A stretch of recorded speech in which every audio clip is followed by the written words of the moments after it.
Welcome to day 11 here on Your Coach's Facebook page. We are in the middle of 2020. In other words, we're finding our way from obstacle to opportunity here in 20 days in 2020.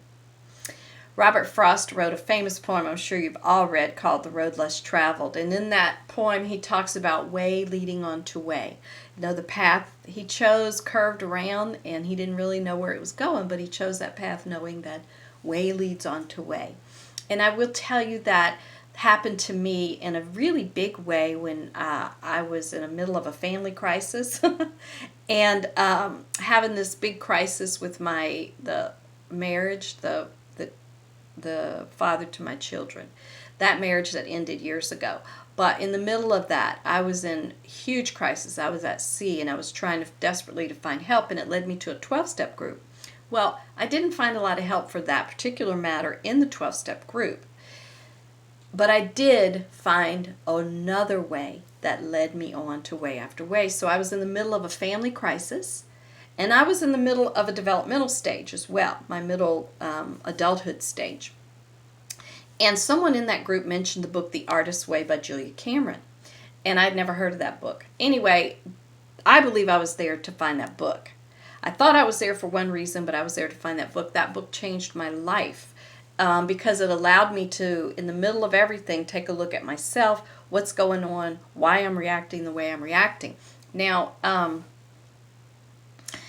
that may not happen for everybody as far as that particular book. Obviously, many people have found help from that book. But wherever your way leads, you must trust that there's something bigger leading you. And oftentimes, we don't know what that is. And especially during this time when you're navigating this middle adulthood stage while your kid is navigating the teenage adolescent stage.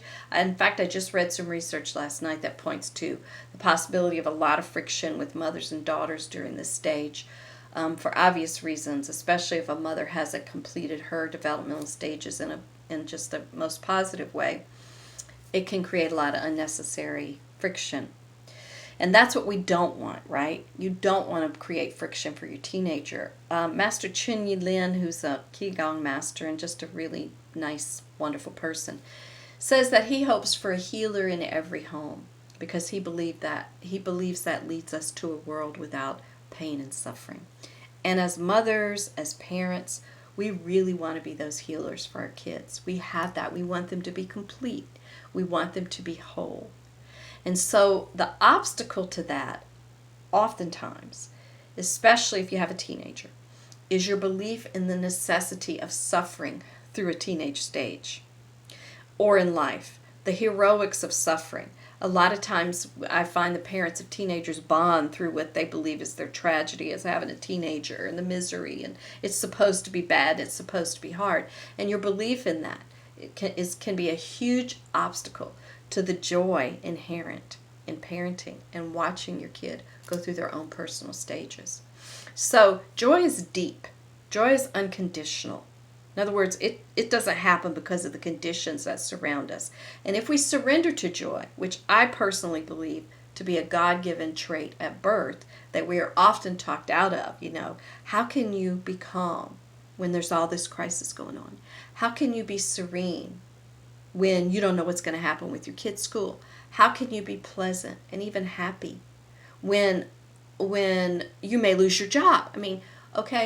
That we can be talked out of that by saying, people supposing us not to be that smart or not to be that hip to what's going on, okay? And if we listen to that, joy does go out the window. We can be talked out of it. But I believe it's still down there.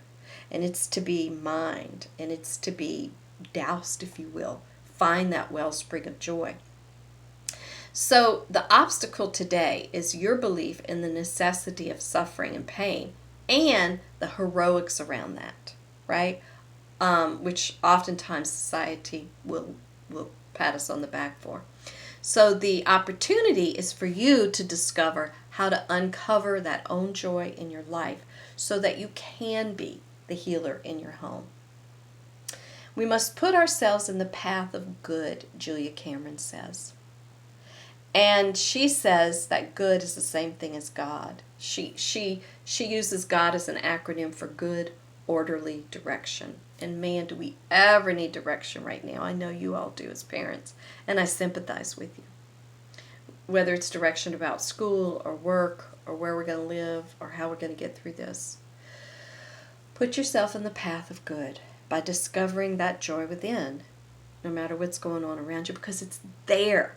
It's like having this deep well that you're dying of thirst and you're not drinking out of this well that's already there in you. So good luck with that.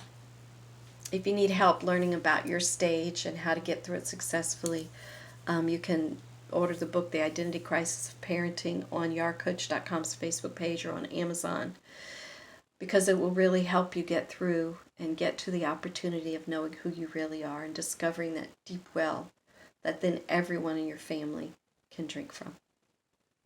Take good care. I'm going to see you right back here tomorrow. Bye for now.